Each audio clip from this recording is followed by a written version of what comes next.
गुरु प्यारी सात संगत जी, प्यार भरी और राधा स्वामी जी। सात संगत जी, आज की वीडियो को पूरा ज़रूर देखिए। अगर वीडियो आपको अच्छी लगती है तो वीडियो को ज़रूर लाइक और चैनल को सब्सक्राइब करना मत भूलिएगा। सात संगत जी, ये जो साखी है उन सत्संगियों के लिए है जो बाबा जी पर और अपने भजन सिमरन पर पूरा विश्वास रखते हैं और उन्हें पता है कि बाबा जी हमें किसी प्रकार का नुकसान नहीं होने देंगे। तो सात संगत जी, ये जो साखी है एक ऐसे सत्संगी की है जिसकी करनी बहुत ज़्यादा थी और उसे हमेशा ही काल भजन सिमरन से रोकता था। तो सात संगत जी, जब बाबा जी को इस चीज़ के बारे में पता लगा तब बाबा जी ने उसे क्या कहा। सात संगत जी, ये जो सत्संगी था वह बाबा जी का बड़ा ही प्यारा सेवादार और सत्संगी था और उसने बाबा जी से नामदान लिए हुए 10 साल हो गए थे। सात संगत जी, शुरू में उसे भी भजन सिमरन में करने में बड़ी ही कठिनाई होती थी। सात संगत जी, जब उसे इस चीज़ का एहसास हो गया कि हमारे साथ दुनिया का कोई चीज़ नहीं जाएगी सिवाय भजन सिमरन के, तो उसने भजन सिमरन करना शुरू कर दिया और धीरे धीरे उसने लगातार 2 से पता नहीं अब वो कितने घंटे सिमरन पर बैठ जाता है, उसे खुद भी नहीं पता चलता था और कब रात से दिन हो जाती इसके बारे में उसे कुछ नहीं पता चलता था। और वह हमेशा ही जब भी उसे मौका मिलता तो वह भजन सिमरन ज़रूर करता था, जिस बात से उसकी पत्नी कहती है कि आप सारा रात सोते नहीं हैं, सिर्फ भजन सिमरन पर लगे रहते हैं, तो इससे आपको जो है आपकी सेहत जो है डाउन हो जाएगी। तो उसका पति कहता है तू किसी प्रकार की चिंता मत कर, मेरी चिंता मत कर, मेरी चिंता बाबा जी करेंगे। और धीरे धीरे ही उसका ऐसे ही पर्दा खुल गया। और सात संगत जी, जब काल को इस चीज़ का पता लगा कि एक ऐसा सत्संगी है जो रात भर सिमरन पर बैठा रहता है, तो क्यों ना जाकर उसकी परीक्षा ली जाए और देखते हैं कि वह जो है कैसे भजन सिमरन करता है।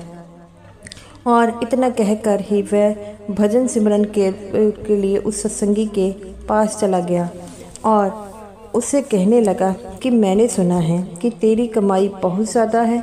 तो वो कहता है कि नहीं, मेरी कमाई तो कुछ नहीं है। तो वो कहता है मैंने तो तेरे बारे में बहुत कुछ सुना है।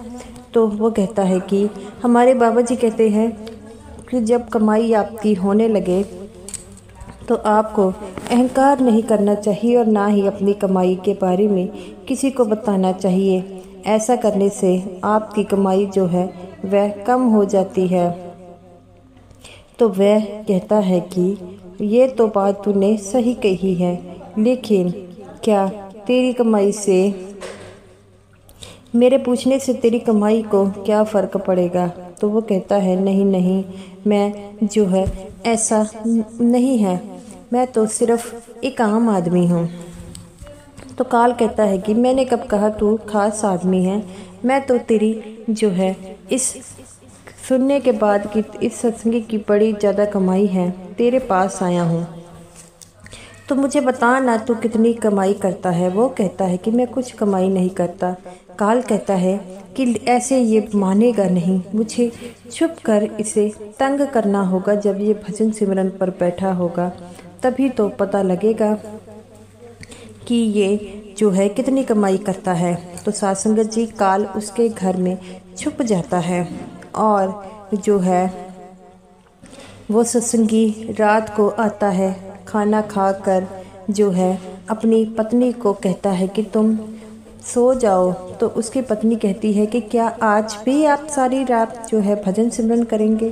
तो वो कहता है कि मैं कौन होता हूँ करवाने वाला, ये तो मुझे बाबा जी करवाते हैं। तो वो कहती है कि जैसी आपकी मर्जी, और मैं इस बात में कुछ नहीं बोलूँगी। इतना कहकर वह जो है सो जाती है अपने बच्चों के साथ। और वह जो सत्संगी था वह भजन सिमरन पर बैठ जाता है और धीरे धीरे जो है उसका जो है सिमरन शुरू हो जाता है। काल कहता है कि ये तो सिमरन पर बैठ गया है और सिमरन पर बैठे बैठे इसे आधा घंटा हो गया है, लेकिन ये टस से मस नहीं हो रहा। मुझे ऐसा करना चाहिए कि इसके अंदर जाकर इसके मन में जो है वो इसको उठाना चाहिए। क्या पता ऐसा करने से वह अपना भजन सिमरन तोड़ दे। अगर इसकी कमाई बहुत ज़्यादा है तो इस भजन सिमरन से मेरे अंदर जाने से इसे कुछ फ़र्क नहीं पड़ेगा। इतना कहता ही काल उसके अंदर समा जाता है। काल बड़ी कोशिश करता है कि ताकि उसका भजन सिमरन तोड़ सके। एक समय पर वह कामयाब हो भी जाता है, लेकिन वह सत्संगी जो है वह अपने आप को कंट्रोल करता है और मन को मार कर वह दोबारा भजन सिमरन पर बैठ जाता है। और काल देखता है कि वह तो सत्संगी टस से मस नहीं हो रहा, तो काल कहता है कि इसका भजन सिमरन सच में बहुत ज़्यादा है। अब मुझे कुछ और प्रयत्न करने चाहिए जिसके कि इसका भजन सिमरन टूट जाए। वह उसके बच्चे की और उसकी पत्नी की आवाज़ें जो है चीखें की निकाल वाली आवाज़ें निकालने लग पड़ता है ताकि ये भजन सिमरन से उठ पाए। लेकिन वह भजन सिमरन में इतना लीन होता है कि उसे कोई भी फर्क नहीं पड़ता और भजन सिमरन करते करते वह जो है उसे पता नहीं लगता कि वह कब अपने अंदर ध्यान में इतना मगन हो गया कि दुनिया से बिल्कुल ही नाता उसका टूट जाता है। काल कहता है कि ये तो सच में बड़ा ही सत्संगी है।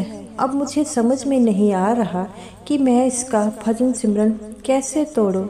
अब तो जब ये सिमरन से जागेगा तभी मैं इससे पूछूंगा कि भाई ऐसी कौन सी शक्ति है जो मुझ जैसे काल को भी तुम्हारा भजन सिमरन तक तोड़ने नहीं दिया। तो काल वहीं पर बैठ जाता है।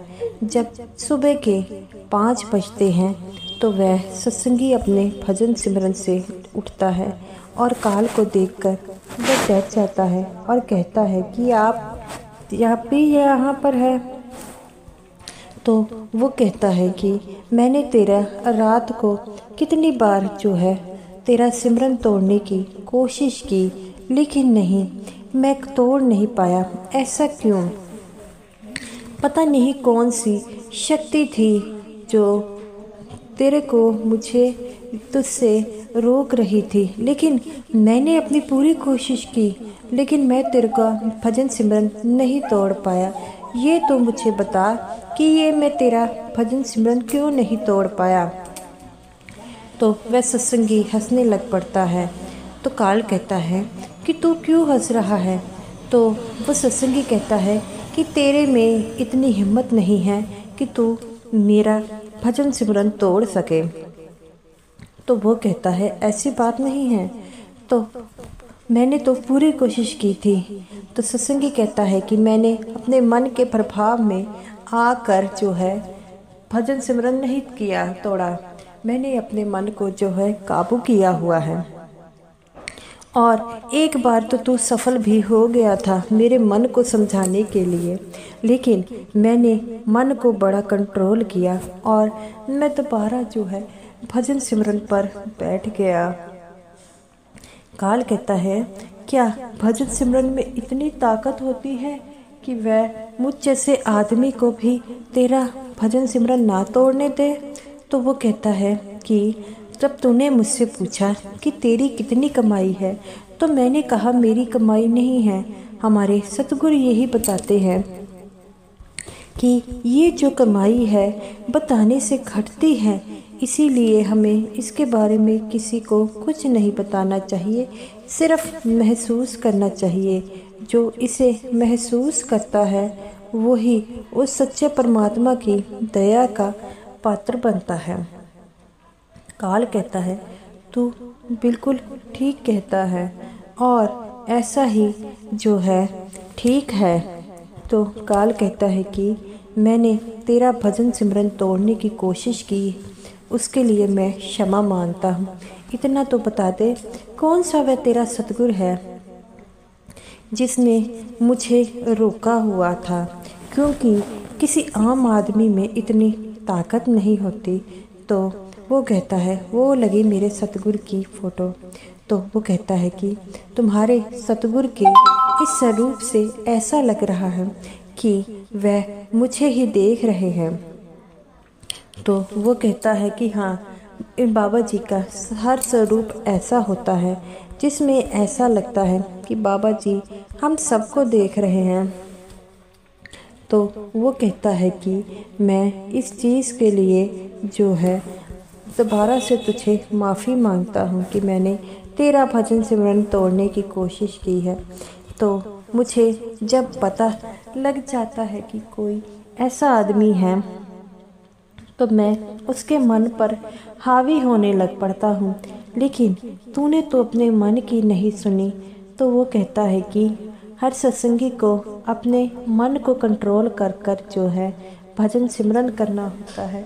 मन हमें कभी भजन सिमरन नहीं करने देता और जो मन को कंट्रोल कर लेता है वही भजन सिमरन करता है। तो काल कहता है कि अब मुझे यहाँ से जाना होगा।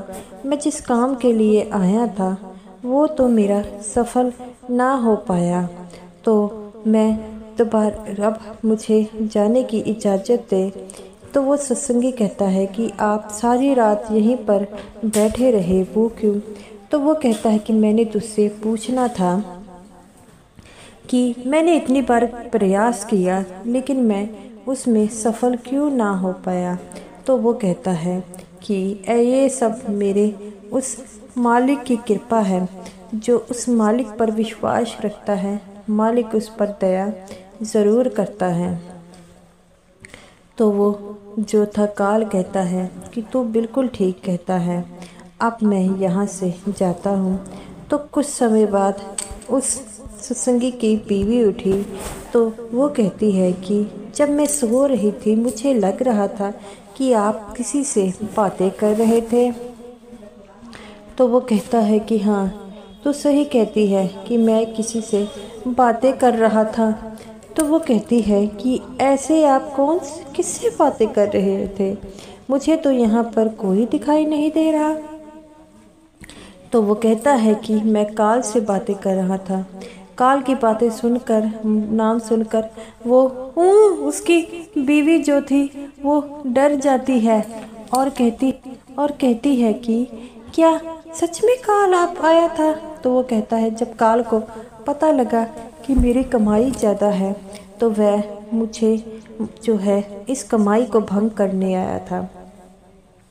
तो वो कहती काल ने कहीं आपको नुकसान तो नहीं पहुंचाया? तो वो कहता है कि बाबा जी के होते हुए काल मुझे कैसे नुकसान पहुंचा सकता है। इतना कहते ही वह जो है बाबा जी की फ़ोटो के आगे हाथ जोड़ता है और कहता है कि सच्चे पातशाह जिसके साथ आप हो उसका तो काल भी कुछ नहीं बिगाड़ सकता। तो वो कहती है उसकी बीवी, काल ने आपसे क्या बातें कर रहा था? तो वो पति कहता है कि काल मुझे यही कह रहा था कि आज तुम्हारी कमाई जो है बहुत ज़्यादा है, लेकिन मैंने जो है मन पर तुम्हारे जो है काबू कर लिया, लेकिन तुम तो मन के भी अधीन ना आ पाए। तो वो कहता है कि मैंने उसे समझाया कि मन के अधीन मैं नहीं होता, मन के अधीन वही होता है जो उस बाबा जी पर विश्वास नहीं करता। जो एक बार बाबा जी पर विश्वास कर भजन सिमरन पर बैठ जाता है तो वह अपने मन पर भी काबू कर लेता है। तो वो कहती है आप सही कहते हैं, बाबा जी पर हम बड़ी कृपा है हम पर। तो वो कहता है हाँ, मेरे में इतनी ताकत नहीं थी कि मैं काल का सामना कर सकूं, ये तो बाबा जी की शक्ति है जिसने काल को मेरे तक आगे बढ़ने से रोका था। तो वो कहती है, ठीक कहते हैं आप। तो गुरु प्यारी साध संगत जी, हमें बाबा जी पर विश्वास करना होगा। साध संगत जी, ये रही मेरी आज की वीडियो। अगर आपको ये वीडियो अच्छी लगी हो तो ज़रूर लाइक कीजिएगा और समूह साध संगत जी को मेरी तरफ से प्यार भरी राधा स्वामी जी।